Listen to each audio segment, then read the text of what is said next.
All right, welcome back. Another episode of the Rough Rigs podcast. Now, I know what you're thinking. Yeah, Mitch looks different. He's got a bit of a tan. Yeah, once again, it seems to be like Mitch has a tan every couple of months, and then he just goes back to being white again. Doesn't last long. Yeah, it's like Michael Jackson. No, but we're obviously back with VJ, friend of the show, special guest. So thanks for coming on, VJ. Cheers, good to be back. Hello to everyone out there. Our Sri Lankan audience is... They're very happy right now. It reaches a new demographic of the show. So we're all about diversity here at the Rough Rigs.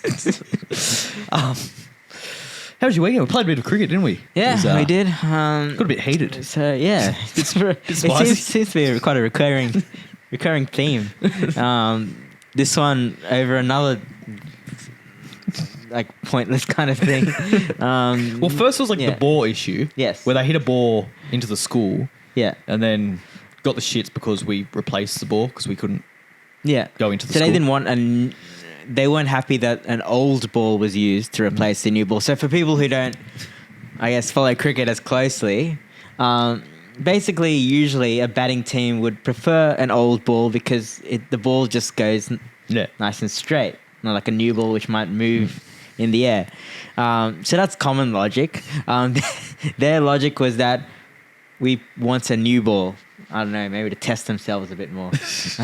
But they were unhappy, which led to a couple of our boys getting unhappy and shouting back at them. So anyway, ended up with a loss. Yeah. And then...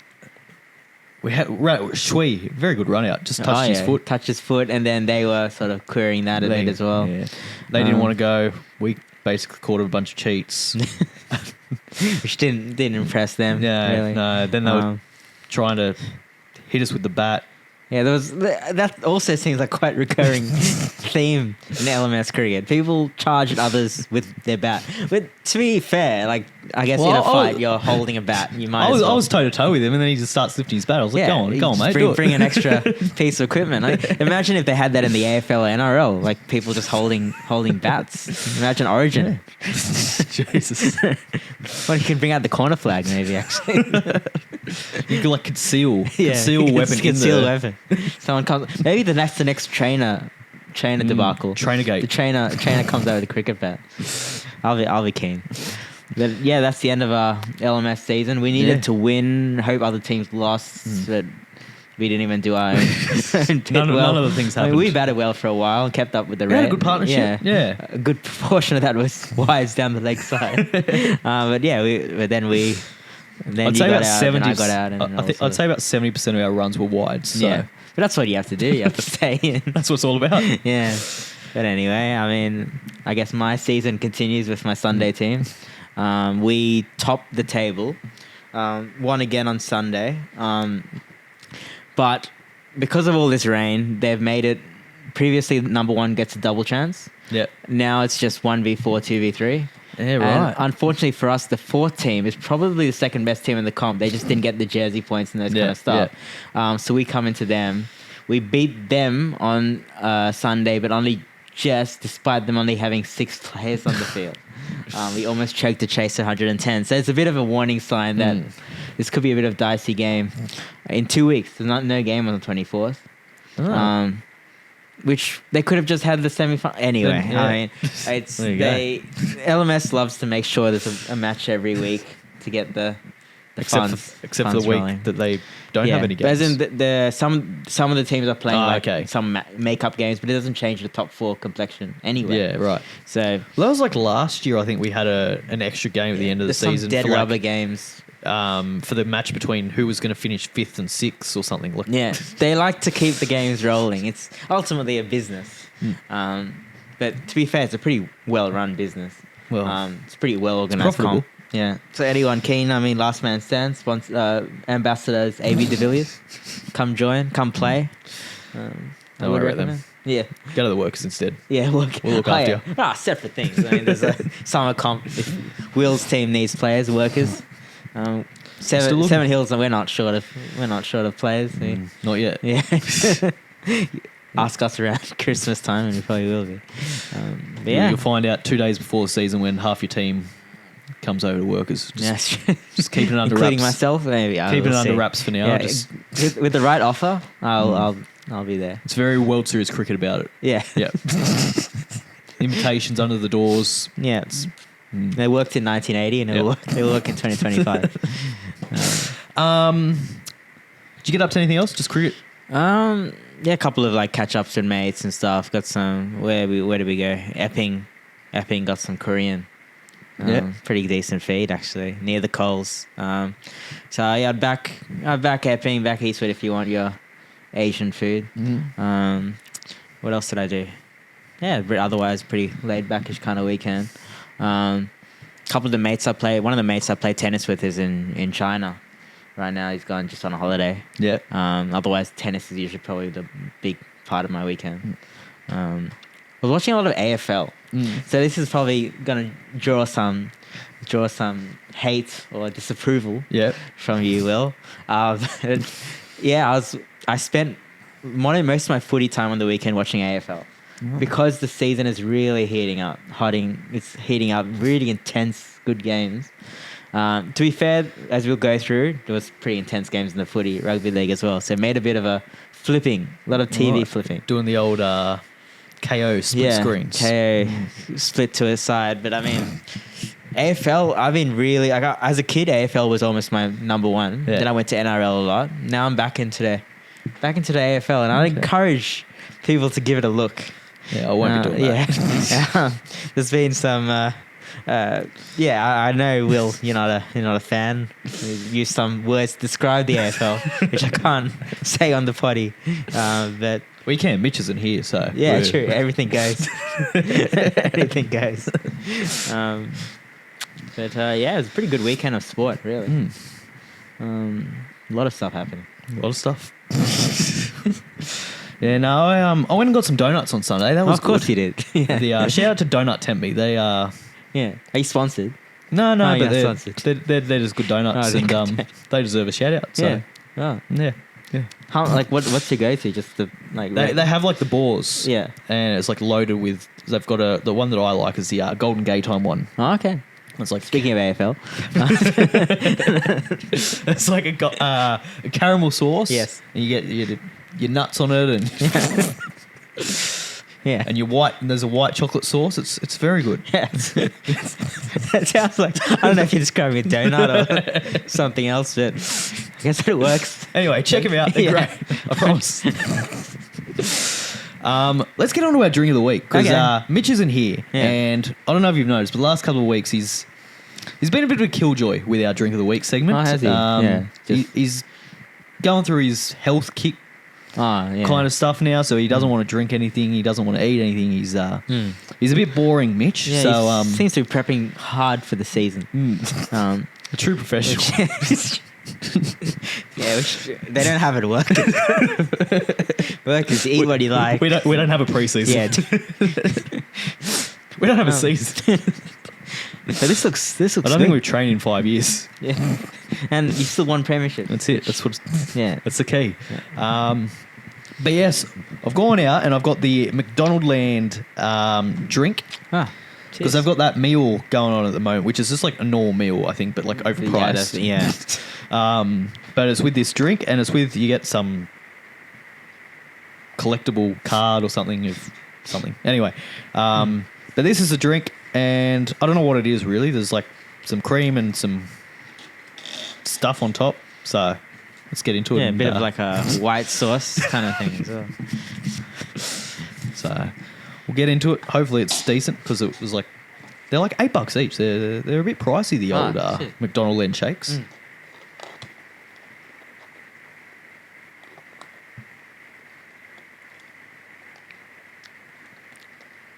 Yeah, wow, that's Very sweet. it's sweet, but then sour. Yeah, it has this kind of like it feels like you're on McDonald Land. It does. It tastes like McDonald Land. I feel like it's very bubblegummy. If I had to taste It's like the AFL, it's like the old bubblegum shakes. if If I had to taste the AFL, that's what I'd... It tastes like AFL. I've got a topic of conversation I'd actually... for the AFL. Which... So, speaking of this sort of, like... themes I've been alluding to the AFL. I've heard. Yeah. I've heard Guy this. said a bad word. So basically, Adelaide, Collingwood, amazing game of footy, like hard fought. Adelaide won. One of these guys, Isaac Rankin, played an amazing game, scored some of the like crucial goals. After the game, turns out he said a word that rhymes with maggot. To one of the Collingwood guys. Yep. And this is a whole big story because we only one game for the finals. AFL has set a precedent where you get 4 weeks. The first guy got 4 weeks, and they said anyone who does it after gets even more. So I think the next guy got 5, next guy got 6. So he gets 7 weeks for saying one word. Homophobic slur is the official wording. What did Ezra Mam get for almost killing someone? Yeah, that's these are the other things. So people are comparing to other things. There's a guy earlier in the season, Willie Rioli, who literally sent a message saying, watch out where you go, to another guy, like threatening, like sort of half threatening to kill the guy. He didn't even get a single week. So we're saying that. So you can threaten to kill someone, that's fine. But and the other part of this is Snoop Dogg is playing in the grand final. Yes. A simple Google of Snoop Dogg's lyrics can tell you he uses this word many times. So AFL is coming quite hypocritical. I don't think NRL has been. Yeah, I don't think NRL has that rule in place yet. Otherwise, we'd. Oh, there was. I think it was 4 weeks as well. Actually, someone got for a slur. Oh, that was the Spencer Leniu. No, that was. Or another one. Yeah, I think it was Montoya. It was someone from the Bulldogs. I think they got. So they're 4 trying weeks. to crack down on it, which it's a good thing to crack down on it. Let's be honest. I'm just questioning, I guess, the length of the suspensions in comparison to other things. Yeah. What I would do is do it once, you get maybe 2 weeks. Do it a second time, then you get big. Instead of having straight one. Yeah. But anyway, that's... Look, you don't want that kind of language out there, I guess. Yeah, like this, because it sets kids a bad, watching and you don't want that to become normalised. So there's got to be some kind of, I guess, repercussion. But the AFL has dug their own grave now by like... But when you compare it to the other instances that go unpunished, it seems a bit... It seems strange, maybe because then it opens up a whole thing where you can, if you want to get a guy suspended, just say they said something, and then are there different like degrees of it? Like there's all this speculation because they're like saying one of the other suspensions, some guy said your effing word, but he didn't say the effing part of it, so that means it's not as bad. So they're like different grades. So it's a grade 3 racial slur, not a grade 2. So this is what we've come to in footy nowadays. So that was probably the biggest talking point out of the AFL actually over the weekend, which maybe says a lot about the AFL. But I enjoyed it still. But yeah, that's good. Let's get on the footy, the real footy, the real stuff. Because it was a good round of the footy, the NRL this week. I thoroughly enjoyed the games that I watched, except for the Parramatta game. That was so that's one I can happily say I watched very little of the game because of the AFL, and I'm not ashamed to say that. I mean, Eels versus Rabbitohs. Unless you're an Eels fan, obviously. I mean, I probably would have rather watched the AFL to be honest, but anyway, yeah. The Panthers and the Storm, 18-22. What a game this was to kick off the round. This is a cracking game. I mean, could probably say it's the game of the year. Oh, it'd be right up there. Yeah. I think so. Other than what had everything. It's pretty much that versus the Panthers Bulldogs. Panthers Bulldogs, that was good, but yeah, I reckon this probably had another level of class. Yeah. Big talking points from it, obviously. There were a lot of talking points out of this. The Harry Grant. Yeah. What'd you make of that? I think if he doesn't make as big a like deal about it, you probably say it's fair enough. Leota's in the way. Yeah. Then he makes a big deal about it and you say he's probably playing for it. Yeah. But then also, if he doesn't put his arm out, he goes straight past him. It's almost like he realizes Cleary's about to have a free shot. I need to do something. Which is... it's kind of gamesmanship. But I mean, you see that in every sport. I thought a funny part was our friend of the show, Buzz. Buzz said, NRL is the only sport where you get rewarded for taking a dive. I mean, it's like, do you watch any other sports? Literally every sport. NBA, there's football, every sport. Literally. I'd like to see it more in cricket. Cricket, yeah. Just players.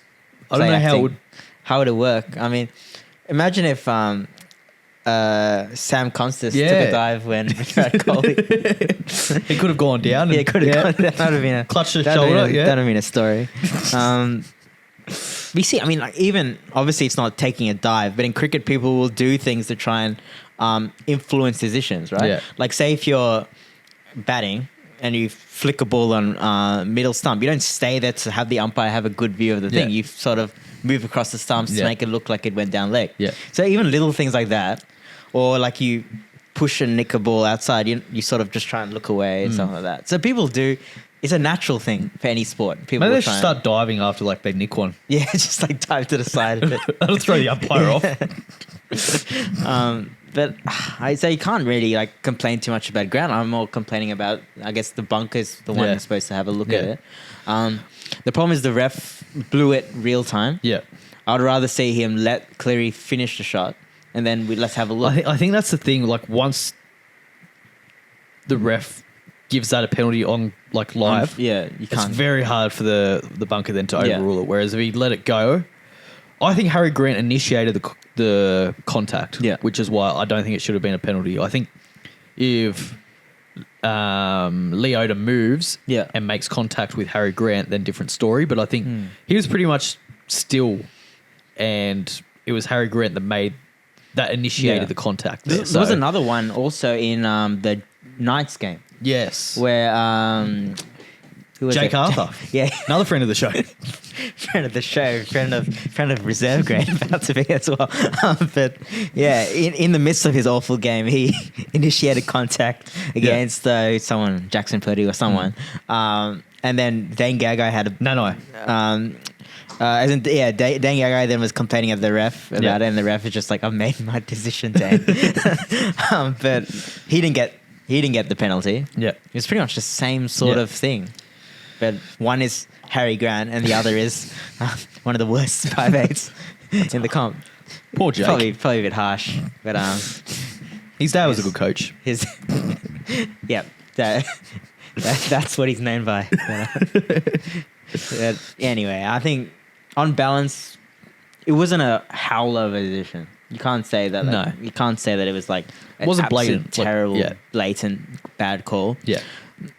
And ultimately, it's not going to probably cost the Panthers a huge loss. They'll probably make top 4 anyway. It could cost them a top 4 spot. Especially if the Sharks come up, I guess, maybe. But yeah, Panthers have had some good calls anyway themselves. If anyone deserves a core, a 50-50 that doesn't go their way, it's the Panthers. They've had plenty of them over the last few years. Titans game, they had a few good calls as well, so it is what it is. Don't mind seeing the Panthers on the wrong end of the stick, but yeah, I mean, I'd rather see the Storm. I don't know, like, who's worse? Yeah, true. It's like, it's one of those ones where I was watching the game and I mean, like, I'm enjoying the game, but I really don't want either of them to win. Yeah, it's like, can this be 18-all? It's a great game. Yeah. Just don't win. Yeah. Nil or draw would have been... Yeah, perfect. That would have probably been, But I mean... Everyone goes home disappointed. That's what I want. You watch this game. Is this the grand final? I'll tell you what, I think it could be. I can't really see two teams beating them. People hype the Bulldogs a lot up. I don't see it. I think Bulldogs are done. I don't really see any team up to that level. Canberra, I don't think so. I don't know. Canberra finish in the top 2. They get a home final. If they win that, then they go through the prelims. You never know. But I can see Canberra making the grand final. Yeah. I can't see them winning. I can't see them beating Storm or Panthers on grand final day. Yeah. It's hard. my other take is that nowadays, with the 6 agains, with the momentum you can get as a good team, I feel like it's harder to pull off a major upset than it used to be. Like it used to be with a bit of stop-start, bit of breaking up the play, you could maybe squeeze a win, get a few offloads going. Yeah, but nowadays it's harder. I feel to like see that massive upset.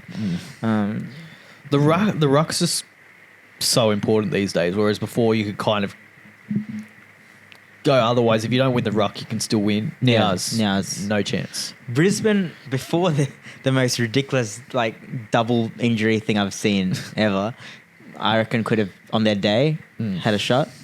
But now when you don't have any they're a team halves, that like you need to be a team that can get momentum and run with it, and they're a team that if they have momentum, they can score a lot of points in a short amount of time. With which I think Reynolds, Mann, Walsh, and all that Hunt, that's a spine which if they clicked could have. But now you lost half your spine in 20 meters. Yeah, and up until that point, they were matching the Storm, if not playing better.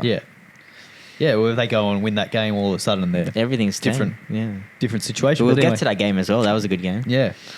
Warriors and the Dragons. I didn't watch much of this one, but Warriors, they got home late. The Dragons, they were in this game for a long, long time, and Warriors scored late and got it over the line. But another game I didn't watch a lot of. I was watching. I think that was another footy day for AFL game. But I mean, Warriors, a very important win for them. They were sliding a bit. Dragons, unlucky for Dragons. I think they were, what were they upset about? Well, they're always upset about something. Yeah. But, there was an obstruction call, I think, from memory. Shane Flanagan was like, that's dead set. I don't know, something. He was as nonplussed about that as he pretended to be about the salary cap saga for the Sharks. And unfortunately, for the Dragons, they've looked pretty good. They have. They've fought hard. They probably deserve a bit more. I mean, there hasn't been many games. There was one against the Roosters on Anzac Day, I think, but there hasn't been many blowouts for the Dragons. They've lost a few close games. They've lost a lot of games by 6 points or less. Beat the Sharks the week before. I think they'll do some good things next year. They just need maybe another signing or two to really push another level. They need a halfback. And this is the game where they had head clash. Yes. They had a couple of guys go off, and Tyrell Sloan had to come in. 3 HIAs or something, So you had, not only do you have guys going off for HIAs, you have to bring in a guy with who has no hands up the bench. And bring a human turnstile off the bench.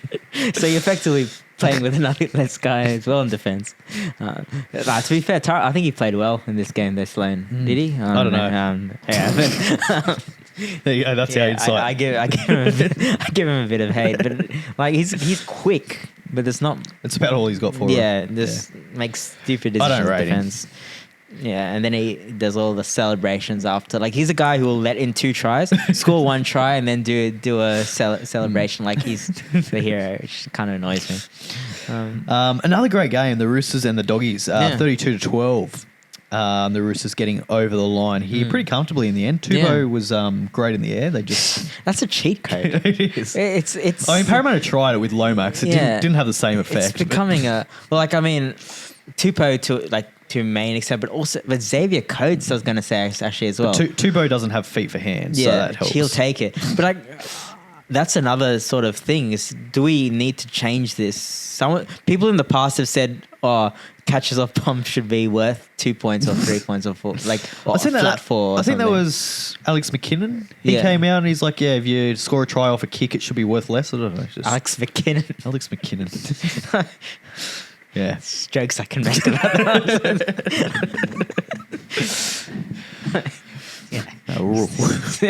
We'll roll clear of that one. But actually, speaking of Alex McKinnon, we forgot to give our shout out to our sponsor, the Inclusion Crew. Yes. Yeah. I'll let you. Visit the Inclusion Crew. I can't say anything else.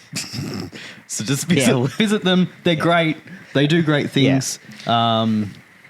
theinclusioncrew.com.au. Check it out. That's good. Yeah, you should get onto it. We'll after what was allegedly said last week is careful here, but no, I mean, good of Alex McKinnon to stand up and make that point.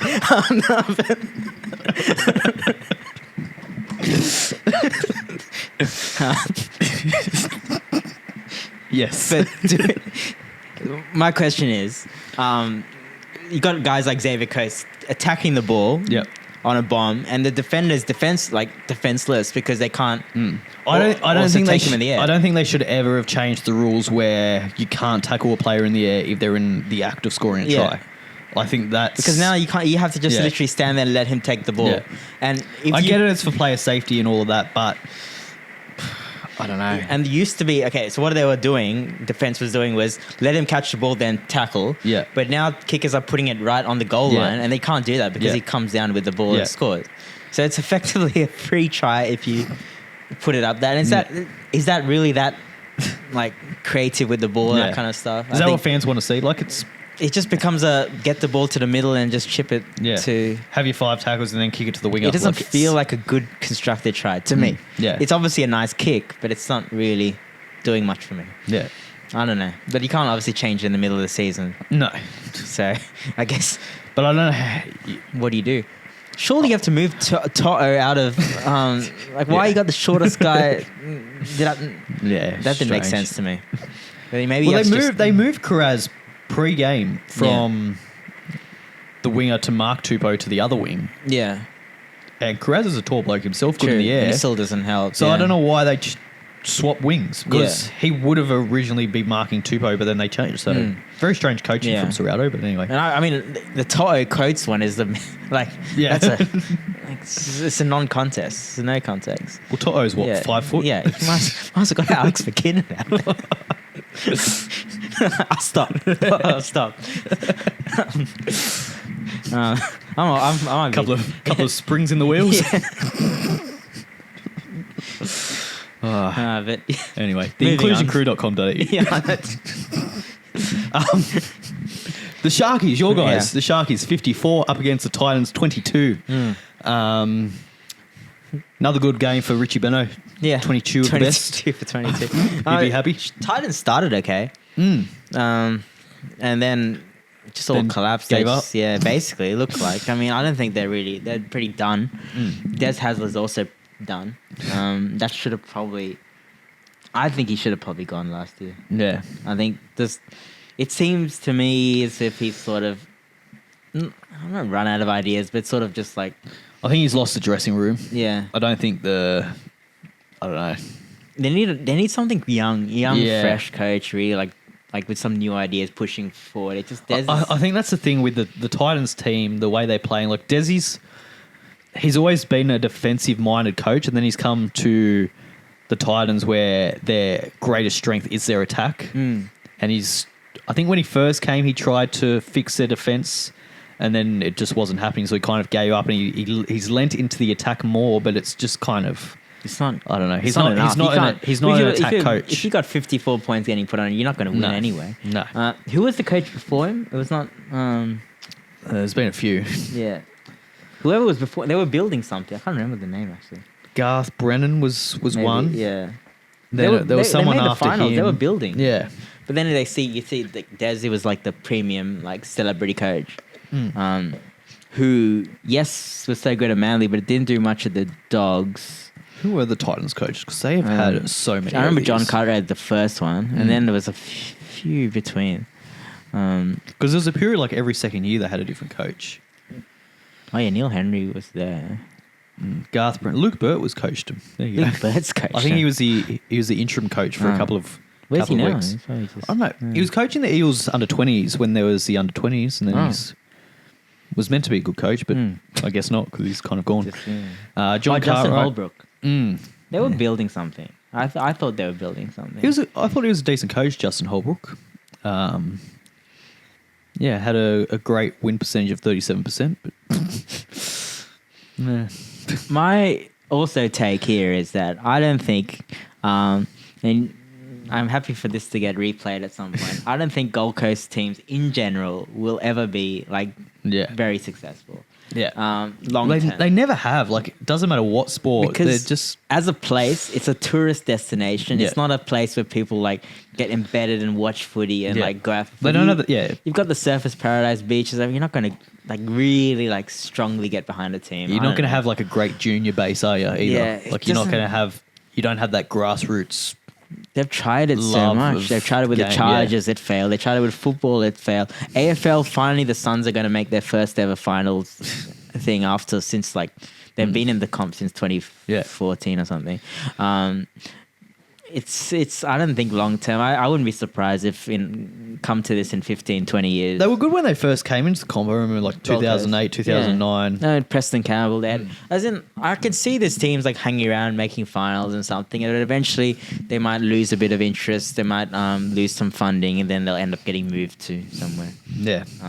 There's more Queensland heartland that would probably do better with the team. Than Gold Coast. Yeah, and there's just no like hardcore support. Like I'm sure they have fans, but it's not. But you look at the Dolphins. Look at that like sort of base, studious, strong thing. And the results, like they're already straight away. Yeah, they might not make the 8, but they're in there and abouts. They're competitive. Yeah. I'd rather see teams in those kind of heartlands than sort of Gold Coast. Yeah. They can support the Broncos instead. Speaking of the Broncos, what a win for there, 38-28. I thought the Dolphins after half time were just going to run away with it, but credit to the Broncos. They stayed in, they fought back. Yeah. Reece Walsh was fantastic. He really stood up, I thought. Try Fuller. Yeah. He was very good for the Dolphins. It's a good game. It was like ebbing and flowing. What do you do with him now? Because he was outstanding at fullback, the hammer in the centres, but do you keep him like that? Because hammer at fullback's just and electric. you can't move Nicarima out of the halves. Yeah, you might have to just keep on like. I mean, Hammer's good at centres. Yeah, you couldn't do like one of those maybe floating-ish things where like you sort of like a Tom Trbojevic kind of role. You flip the centre and fullback. And they've got options. I think they just had too many injuries across the year. They've had they're missing some of their forwards. Herbie was a big loss. Yeah, so get a full team together, and this is a potentially even premiership team in a year or two. Well, they've got the attack. They've shown that, and defensively they haven't shown it consistently, but they have in patches. So it's all there for them. They just got to put it all together, I think. I thought this would be a good, if they had a bit of a healthy run, finals could have been a chance. Yeah. I think they're out now, I think they've got to win pretty much every game from here on. Lose and it's a bit... But I think sort of top 8 pretty much is settled, but... More or less, I think. There's Manly needed to kind of win to keep there. There's a fair... Dolphins are kind of the only ones that I reckon are at any chance of kind of sneaking in, but then you're needing the Roosters to lose. So, yeah. That's another reason why I've sort of briefly flipped to the AFL, because it's all coming down to the last round. Fremantle and Western Bulldogs, the winner gets in. I want to see something like that in the NRL where the last round winner gets in, but I don't think that's going to happen. I don't from the looks think so. Mainly because the Roosters are pulled away. People sort of had them for dead. People were talking that Sam Walker should just take the whole season off because the Roosters were... I think that was the Buzz's idea too, wasn't it? Yeah. Friend of the show. I love how an idea that Buzz has when he's having a shower suddenly becomes an article. It's just rumours that Sam Walker... It's just because Buzz woke up and decided that that's it. That it's now a... It's like the Cleary going to the rugby. It was basically just... Andrew Voss just thought that'd be a good idea, but he just goes and plays rugby or something, and then that's an article. And all the things with Mary. Yeah, it's I reckon. It's she lives in England, so I reckon he's going to go to the Super League, and then all of a sudden there's 20 articles saying it's a rumour. Clearing off to the Super League. Sometimes just a slow news day is all it takes. Anyway, shout out to Buzz. Yeah. Fuck him. He's Sharks' number 1 supporter, isn't he? He puts on the Sharks cap and then just takes off as soon as he goes. It's probably an undercover Eel supporter too. I hope not. Would explain he's aging though. It's, yeah, true. He's aged quite quickly. He's actually 35. He's just an Eel supporter. Rabbitohs 20, Eels 16. Speaking of the Eels, not fun. Yeah, I didn't watch much of this. Thankfully, saying that on paper looks like it was a good game. Or was it a bit of a messy-ish kind of game? Started off okay. I think the first kind of 20 minutes there were like 100% completion rates from both teams, and then that all went out the window and Parramatta couldn't hold the ball. Just a lot of clunky kind of stuff. Rabbitohs, their centre got injured, I think, or HIA'd quite early on, and someone, who was it? Tallis Duncan, he moved out into the centres and scored 2 tries. He played really well there. So, but yeah, Parramatta just in attack, they were just like kick it to Lomax, basically, and then he didn't catch it because he's Brown played or something. Yeah, he was playing in the centres. Played all right, Why? I thought. I don't know. I thought it was the whole. I don't get it. The whole point of dropping him was he's not going to be here next year, so let's blood some new combinations. But then they play him anyway. I think then they won a few, and they're like, "Oh, we're mathematically in the finals race. Let's play him." But then if you're going to play him at 5'8". Like if that's it's a bit of a waste of at least like you might as well just bring a junior centre. Yeah, strange. Anyway, unless they're just trying to like give him his farewell or something. Yeah. Maybe the players all love him. They're like, yeah. So the fact that this was at 7:30 on a Saturday, right? Yeah. I think NRL, when they made the draw, this was supposed to be your sort of fringe top 8, maybe even top 4 battle. Yeah. And the fact that that's why they put it as a marquee game. I think if both teams had healthy years, that would be, I reckon, Eels 6th, Rabbitohs 7th. With full rosters. Full rosters, I reckon these two teams are better than the Roosters. I don't know about Roosters. No. At least better than like your Manleys, your Dragons. At least in that fringe of the 8. Yeah. You look at some of the top players are still pretty good. Like when Moses is running the show, still a good team. But so not. I mean, I think if I'm an Eels, thankfully I'm not. If I was an Eels supporter, I'd be reasonably encouraged by this year. You've blooded some youngsters. After the whole like Gutho thing, it's not like the Dragons did much anyway. You've had Lomax has had a good start. A lot of people turning on Lomax now. A lot of in the old Parramatta Facebook groups, they're not a fan of Lomax now. Why? He's been pretty good. Well, he makes some mistakes. He's got flippers for hands. Yeah. I think that's the main thing. I think it's more the game plan that people are frustrated with because it seems to be just run 5 tackles and then kick it to Lomax. It's kind of When you got other guys, you got Josh Adokar, you got. And then we kick it to Lomax, and he normally gets in a good position. He normally gets first hands on the ball, but then can't hold on to it. So I think that's where the frustration lies. But anyway. You got what's the fullback, Papali. Why do you... And apparently he had to dye his hair blonde because he forgot his towel. Yeah. It's the most dumbest thing I've ever... He probably wanted to dye his hair blonde and just looking... Guys, are you going to punish me? Please. Please. Oh no, I forgot my towel. No. Oh, look. Gotta have to dye my hair blonde now. I mean, didn't have... Like, I had my towel. Yeah. But they did the old. I've got to stay consistent here. Last week I carried on. Yeah. Of coaches switching last minute. Yeah. And not even naming it, even the hour before kickoff. Oh yeah. Parramatta did the same thing here with Iongi and Papali'i. Oh yeah. Iongi was named at 5'8". Yeah. And they ran on the field and he's at fullback. So numbers don't mean anything anymore. You just run out. There's got to be an investigation. It's got to be an investigation. It's happening too often now. I miss Jeff Toohey.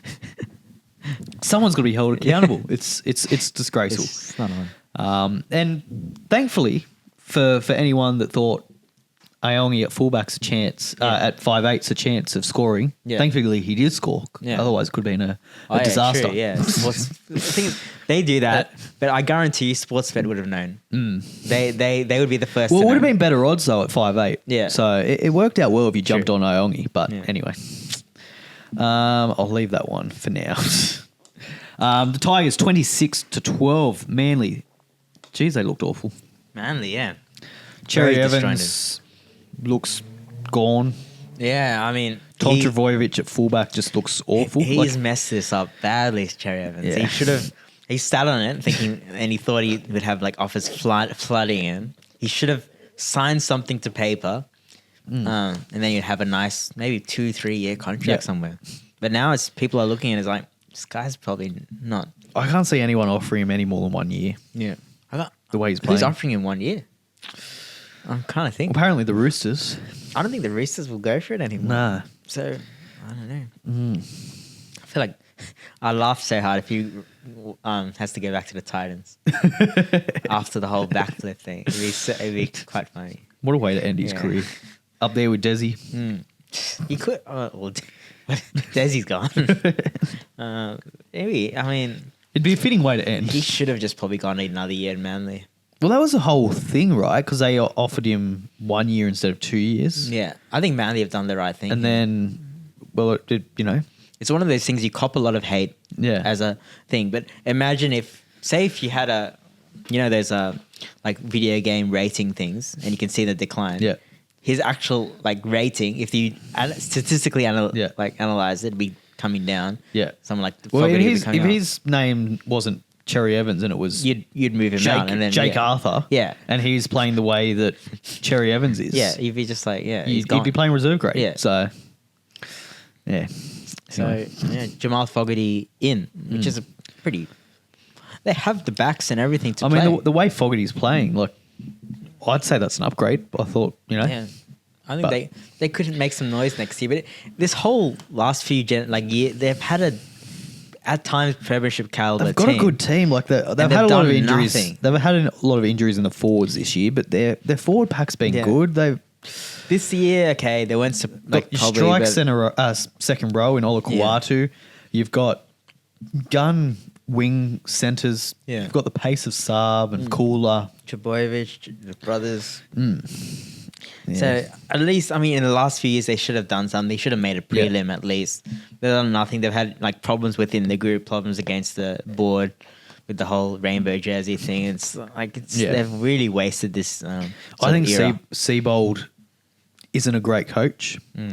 I think from everything that you kind of hear about him, he's a very analytical thinker of the game. Yeah, he's very clever, and he obviously has all these game plans, and he's very statistical and all of that. He doesn't fire up the voice. You're coaching rugby league players. They're not the sharpest tools in the shed. Yeah, so you just need to tell them run it straight, complete your sets. Yeah. So you try and get too technical with it, they probably goes over their heads, and even though what you're saying is tactically genius.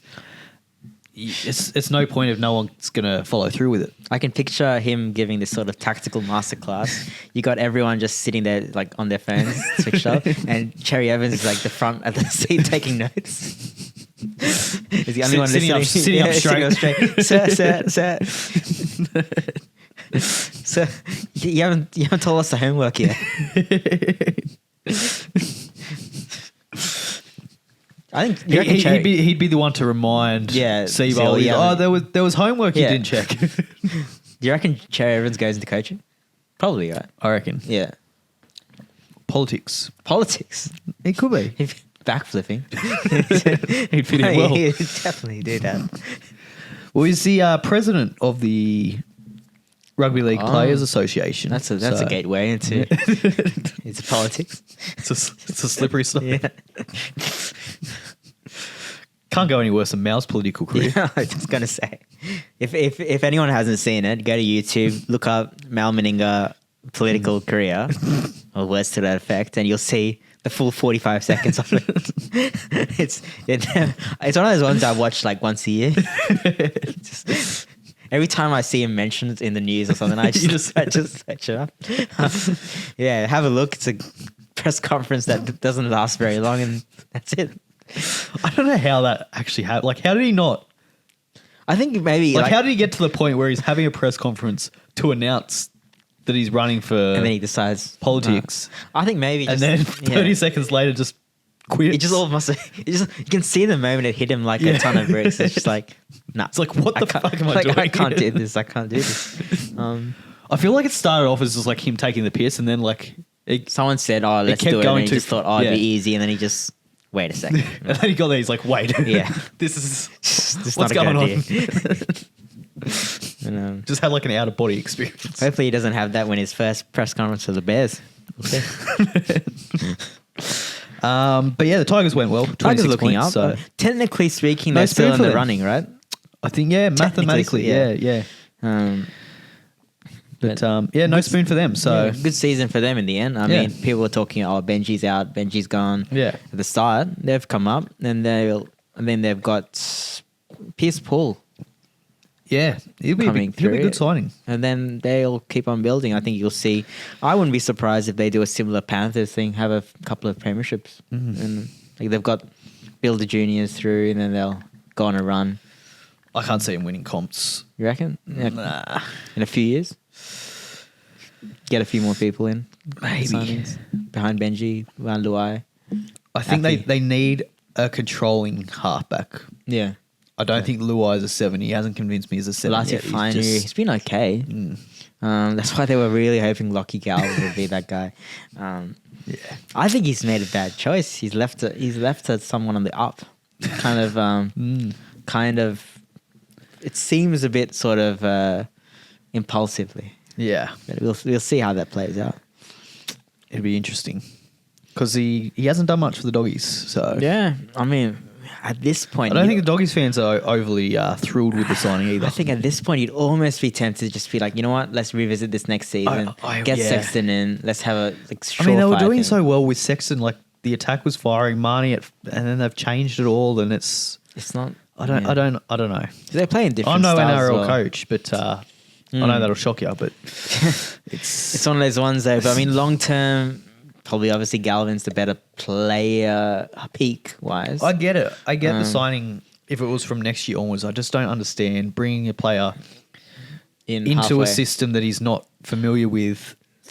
But the problem is, playing though, so well. Ideally, I think in an ideal world, they say yes, we bring him in next year. Yeah. But if they didn't, Eels would have got him. Yeah. So they had to be like, we'll also go for him. Yeah. I think that was the problem. Yeah. And if I'm lucky, Gavin, I probably would have gone to the Eels. Yeah. You got Moses there. You can develop nicely rather than the pressure of going straight into a comp kind of. Gus and his Chinese meals. True. Succulent Chinese meal. He's had a few, you can tell. The Cowboys and the Knights. What a way to wrap up the week. Is An absolute blockbuster. Most pathetic half of football I've seen from a team in the Knights. That was the Knights just gave up. In the end, I mean, it could have been a lot worse. It was 26 after like 20 minutes, 25 minutes. Absolutely terrible, like mistakes everywhere. They had some sets of 6 in the Cowboys 10 and just looked like zero chance of score. Even when the Cowboys had a man down, Robson went off with sin bin. Knights didn't even look. They did nothing. They had like 3 sets in the 20 and did nothing. No punch and attack, nothing. And Jacob Arthur doing his little like shimmy down the side, like the intercept, like you could see that coming from like 10, 20 minutes before. Yeah. So poor guy. Knights have just sort of run out of options. I don't know what Adam O'Brien needs to do to get sacked. Is he trying? I don't know. If he's still got a job at the end of the year, I think apparently he was like mates or something of one of the board members or thing or something. He has his connections there, which is the only thing that's might be saving him.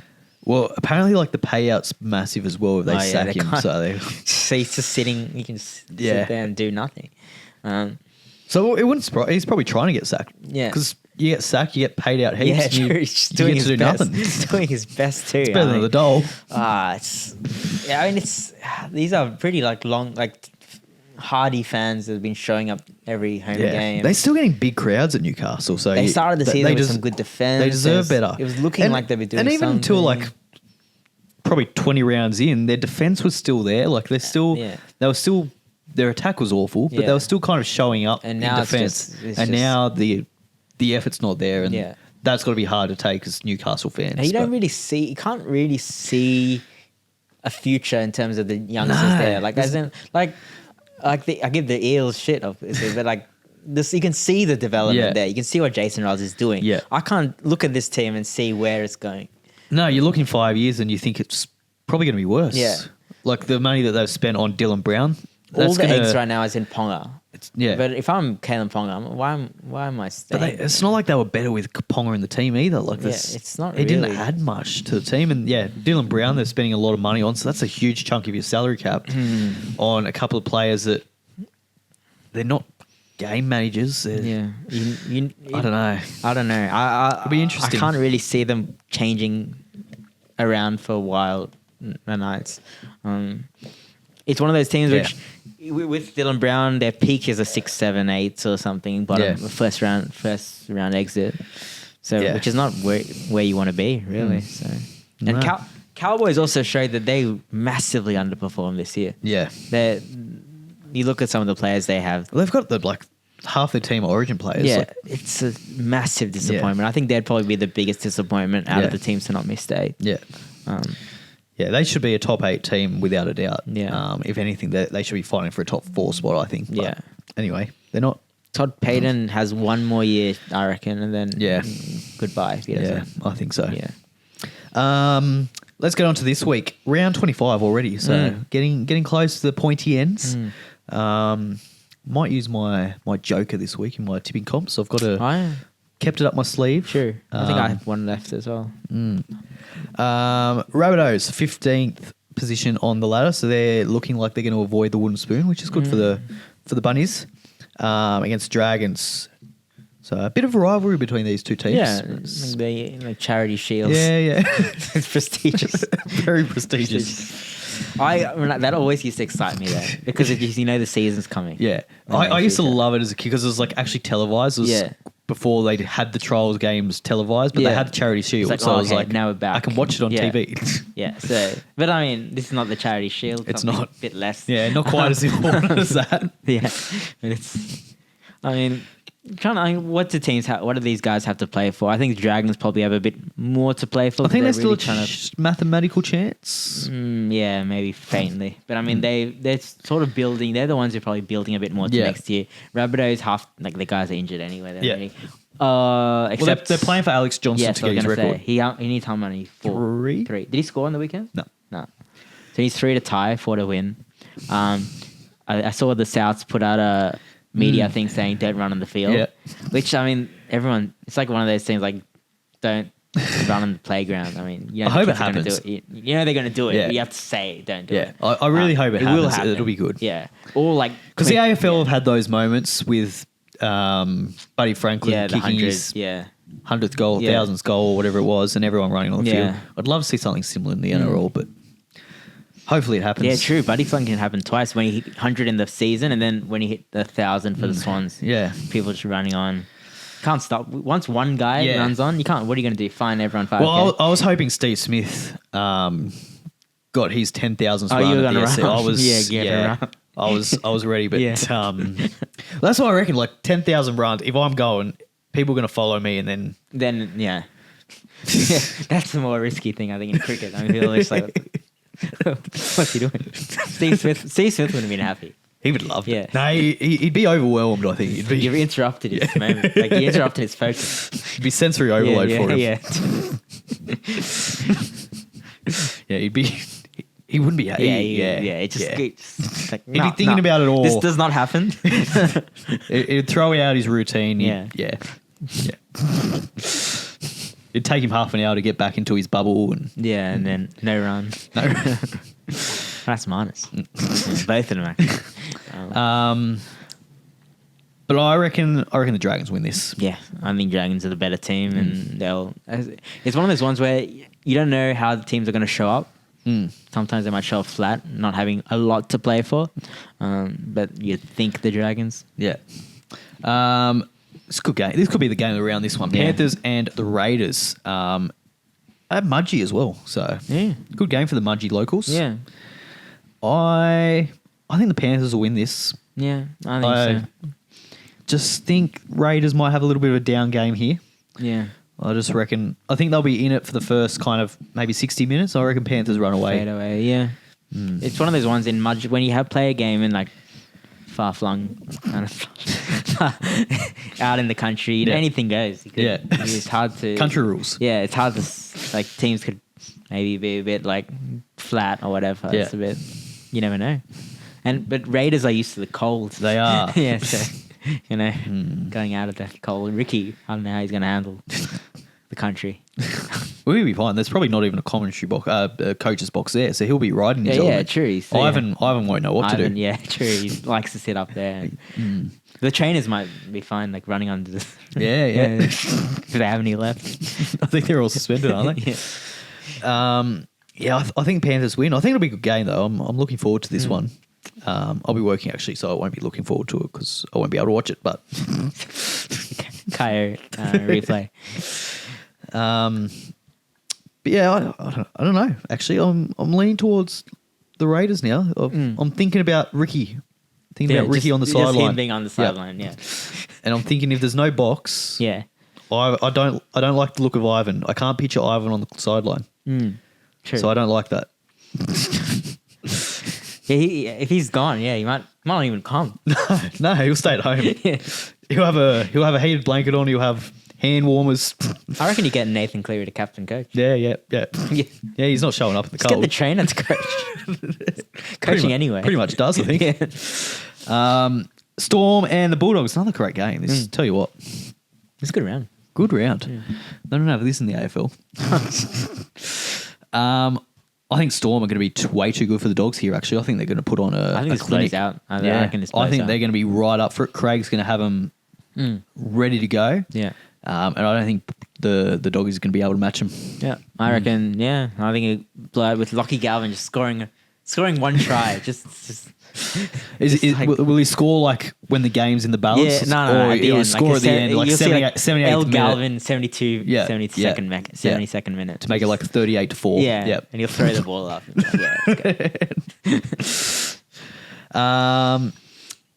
Eagles and the Dolphins. Dolphins. Oh, yeah, Dolphins. Oh. It's at 4 Pines, but jeez, I don't know. I just can't. There's nothing I like about the Eagles. I tipped the Eagles against the Tigers. I've been tipping the Eagles for a while now. Then because like on paper, you look at their side and you're like, they should be winning. Yeah, but it's just not happening. They just look so shit. Yeah, look a bit like deflated. And Dolphins probably have a bit more fire about them. They played well on the weekend without a result. So still fighting for a top 8. Yeah, it's still mathematically there. They got a bit more to play for. If they win this, they'll be in the 8, I reckon. Temporarily, and then they need Roosters to lose or something. Yeah. Well, Roosters got Parramatta, so they'll be losing that. Yeah, no. Never know. The Titans up against the Warriors at Cbus Super Stadium. Yeah, Warriors, but Titans beat Warriors in New Zealand. I tell you what, I'm tempted with the Titans here. But after what I saw on the weekend, I think they're done. Put a fork in them. But they've got nothing to lose. They're just going to go out, throw the ball around, and I reckon that's where the Titans play their best. True. But people have been saying that for a few weeks now. They're throwing the ball to the Sharks players. Just throw it around. Just throw it wherever. Throw it forward, throw it out, throw it in the air. I'm surprised the Warriors are still 4th, actually. I feel like they haven't I think playing very good at all. They banked a lot of, like, at the start. Their team, let's be honest, if they're 4th, 5th, 6th, you want to play them. Yeah. You're hoping we might get into a situation in round 26 where teams game it. If Warriors are 5th or something, you want to come 8th. Yeah. I want to come 8th rather than coming 7th. Or if they're 6th, you'd rather come 8th than 7th or something like that, right? Yeah. So they're probably the weakest team in the 8th. Yeah, I think so. Right just now, with all the injuries despite being 4th, Yeah. Metcalf, I think in hindsight now we can see how important Metcalf was. Yeah. I mean, what teams kind of really done well halfback in the finals series without their regular halfback? Like it just... It's pretty sad. I mean, they started pretty well in the season. People just pretty feel good. So I mean, they're still going to make the finals. Yeah, but it's a bit of a come down. Yeah, no, I reckon Desi's going to get him up. Desi's got him. I know he's lost the change room, but he'll get him back for this. He'll get him back. Just give him a couple of calls. Yeah. So they have the strike power. They have some good strike power. It's a bit of a waste. He'll get his hair, flicking his hair around. They'll come around. The mighty Parramatta Eagles, the mightiest of mighty, up against the Roosters. Yeah. I'm going to go to this game. And I'm looking forward to it. And because I'm going to this game, and only because I'm going to this game, I'm going to tip them. Oh, that'd be a good game to go to, actually. Yeah, Saturday night, prime time. I don't know why Parramatta's getting all the prime time Saturday night games now, but... Once again, this was... Because this is another thing. I think I heard some of the Triple M guys talking about it as well. The NRL used to do it. I remember as a kid, like, it used to be like TBC. But the last 5 rounds or something. Yeah, but now they just do the whole draw. Yep. And you end up with sort of primetime games like this, which might not be primetime, and a game which you didn't think was maybe you didn't think Panthers and Raiders would be such a premium game. Yeah. Because the Raiders people had even missing the 8. Yeah. But that should probably be your Saturday night game. Yeah. And now you got the Eels and Roosters, which will still be a good game. But you've got one of those teams not with anything to play for. Yeah. Because you can't predict injuries and all that stuff. So what the NRL really should do next year is at least leave I think AFL does it where they leave the last 6 or 7 or 8 rounds. Because that's what used to be in the NRL, but I think a lot of people complained because can't plan your holidays or whatever. They had all the games, but they didn't have what days or times they were playing. So you had people complaining about unfair turnaround times and then the broadcasters couldn't advertise. I think it was the whole thing. At least, what you could do is just play the first 6 or 7 rounds and then do it. I think that's what the AFL does. Yeah. Like, at least get a bit of a gauge. Yeah. You can see in the first 6 rounds who's going to be your main best teams and not. Yeah. And then you can play it.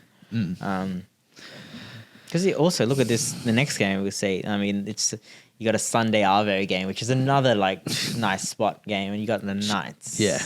Jesus, Sunday Arvo games the last few weeks have been pretty average. Yes. We've got the Knights and the Broncos. That's not something which is going to get anyone that excited, but it's a big game for the Broncos. It's one of those danger games, especially when you've lost some of these players. They need to win. The Knights are at home. Surely they put up a little bit more fight than they did last week. But I can see this running another blowout. I can too, 30-40. It just depends what Broncos show up. Like, Broncos have been super inconsistent as well. Yeah. But I think they'll be too good for the Knights here.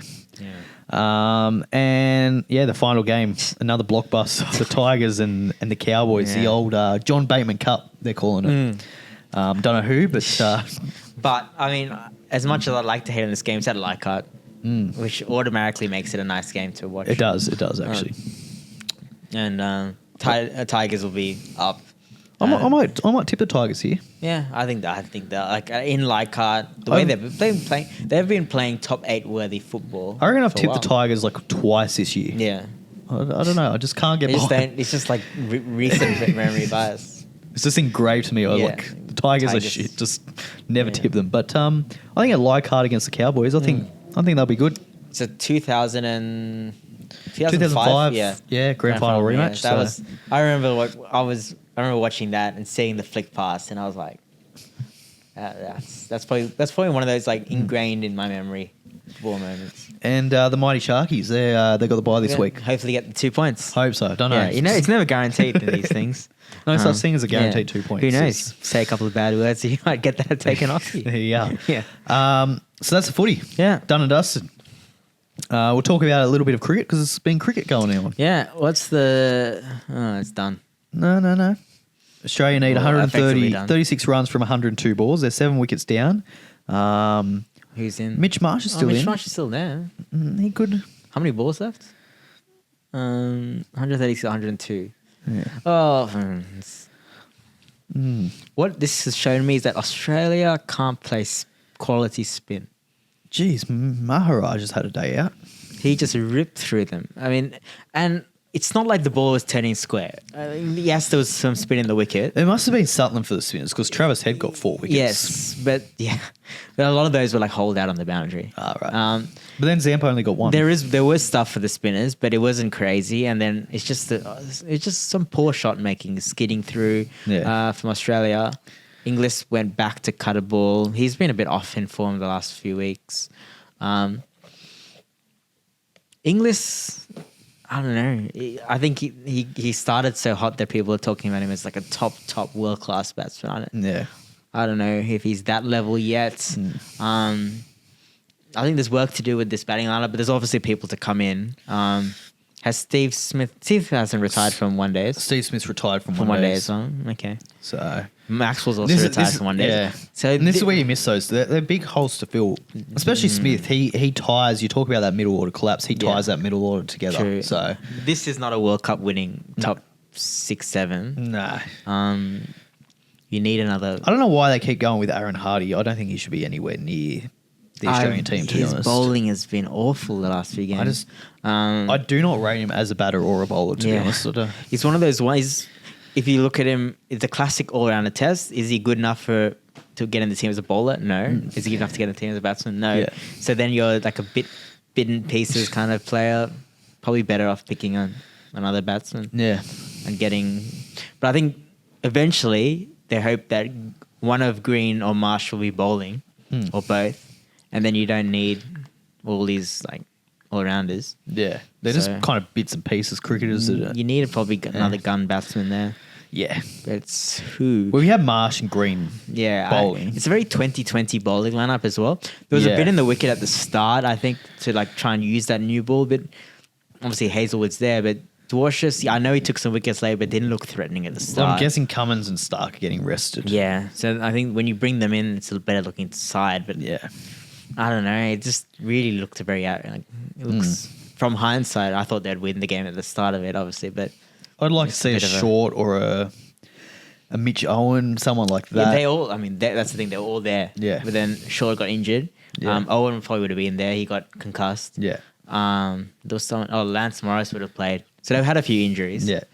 But still, I mean, I think depth isn't quite there in the one-day sense. I think the 2020 is looking better.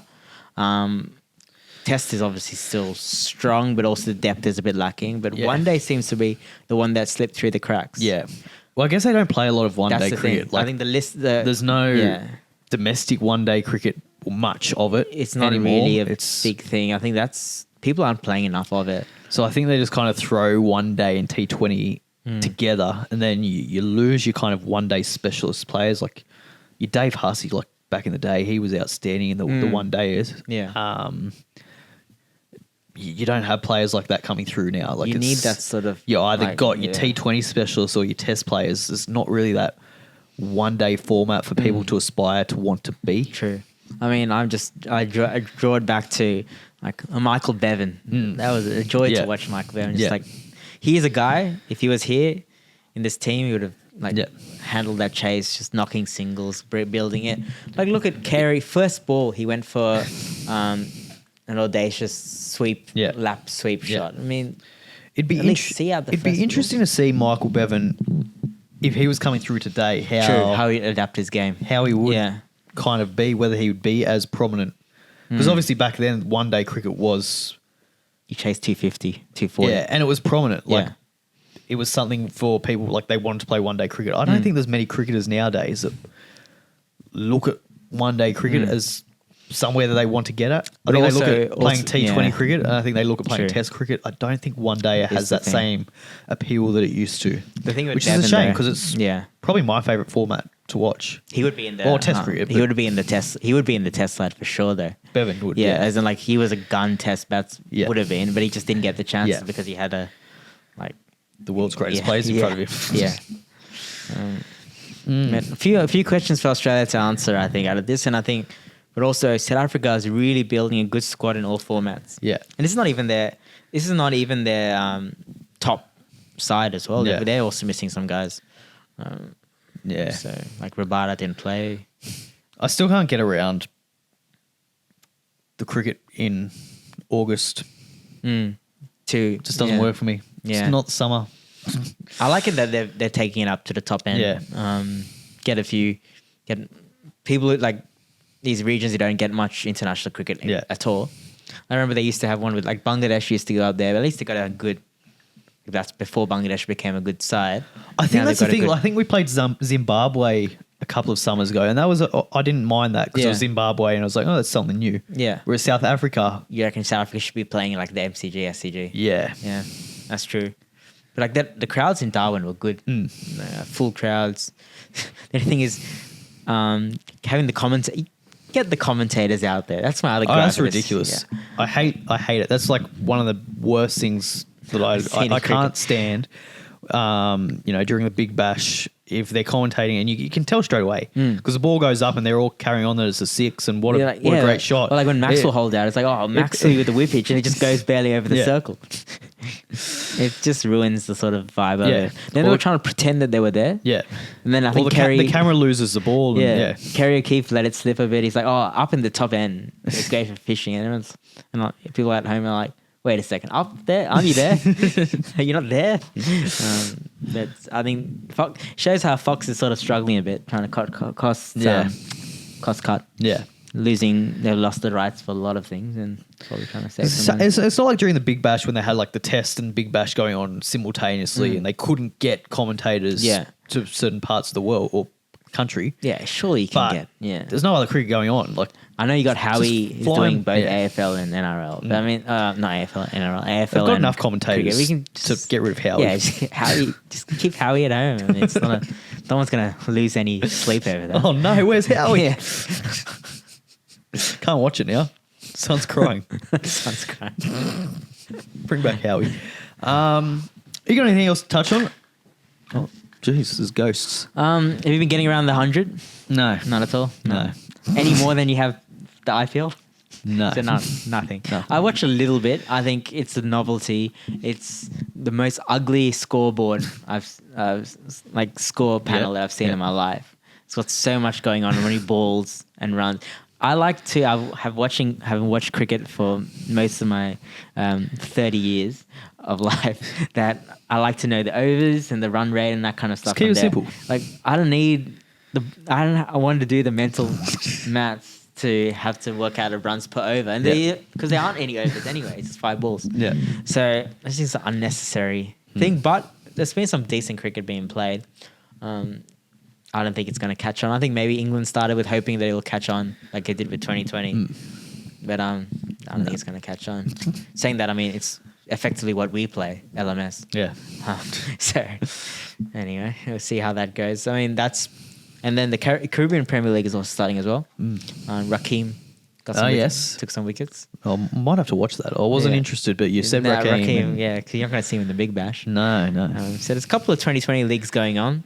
But it's all a bit of a come down from what I'd say is probably the greatest series in cricket since 2005 Ashes, the England-India. Yeah. That was a fantastic series. So everything's sort of coming back down to earth since then. Yeah. That series made me very keen for the Ashes. Yeah. What's your score prediction? 5-0. It's Glenn McGrath. It's Glenn McGrath in the house. Let's go 2-all. They haven't won a test since 2011 here. So. Yeah, true. But this is probably the strongest England. I hope they put up a fight. I think it all rests on whether Archer and Wood, how much they're fit for. Because if they are fit, I can see them running through this Australian lineup like Rabada did. With the pace, Australia's batting lineup worries me. Yeah, like the way they struggled in the Windies against like Seals and Shamar. Archer and Wood probably do the same thing. If Smith gets out early, I'm very worried. Yeah, I think so. It all depends on whether because we get bowled out for 50 after Archer and Wood, it's just a big drop off. Yeah, but it'll be interesting to see how they bat. The thing with Bazball is I think they've sort of calmed it a little bit. You got to see in the India series where they still played attacking cricket, but in a bit of more like, okay, we're going to start playing. At times we scored 3 runs and over because we need to calm down. So it's a bit smarter. So we'll see. See how that goes. Yeah. But yeah. Anyway, you got anything else to add? No. Keen to have Mitch back. But it's been good. It's been good. It's been here. Yeah. It's been good. He might not want you back after. After some of these comments. Yeah. Just quickly, actually, I will touch on Mitch a bit. Yeah. I'll touch Mitch too. I've seen these caramel slices or something on the counter. Yes. Now I know he's into all his his health. So you're saying he's a fraud? I'm saying he's a fraud. Yeah. I am. Yeah. Anything to expand on that? I'm happy to go with that. There's also see these It's out of the camera shot, but you can see these like snakes. There's some snakes. Some snakes. Yeah, which So I don't know. He wants to kind of come in here and say that he's You're saying he's putting an image. Well, I'm saying he comes here and he tries to talk how he's too good for the rough rig community now, and True, because what he's doing is against that's rough right. rig ethos. That's right. Like before we had this podcast, and I still got the leftovers in my car. I had KFC. Yep. The $8 boxes, five pieces. That's what it's all about. That's why you keep coming back. And I Mitch. did that because I knew I was coming to rough rigs. So Mitch, I think you know what it's all about. You fit right in. You fit right in. Yeah, fit. You do what you have to do, and Mitch is trying to not do that, and it's a bloody disgrace. I think it is. It's a real shame. There needs to be an investigation. There needs to be an investigation. There will be. There will be. So before the next episode, there will be an investigation. And I will investigate. I will investigate these caramel slices. Yeah. They do look very good. Yeah. I might have to take one away. Yeah, because I mean, he can't be angry to investigate. Then if he's angry at you for taking it, that means he was going to eat it. Yeah, that's So it. he can't. Yeah, so there we go. Well, in order to fulfill the investigation, I've got to taste it. I've got to make sure that because it could be one of those like healthy caramel. It could be. It could be. Yeah.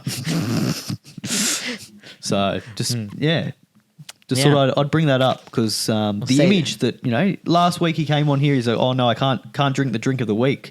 I'm only drinking water. So water the drink of the week. we had to do water of the drink of the week. So what flavour water? But it's interesting. just something I noticed. So. Stay tuned. Yeah. I'll have answers next week for you. I'll investigate. All right. I'd give a Dogecoin update, but my phone's probably dead, so you're probably looking at blackness for the last 20 minutes or so, but maybe. But it's probably not much because it's Dogecoin. It keeps losing money, but you win some, you lose more. Yeah, in betting and everything. In everything. But yes, on that note, that's it. Yeah. Shout out to Alex McKinnon, I guess. Yeah.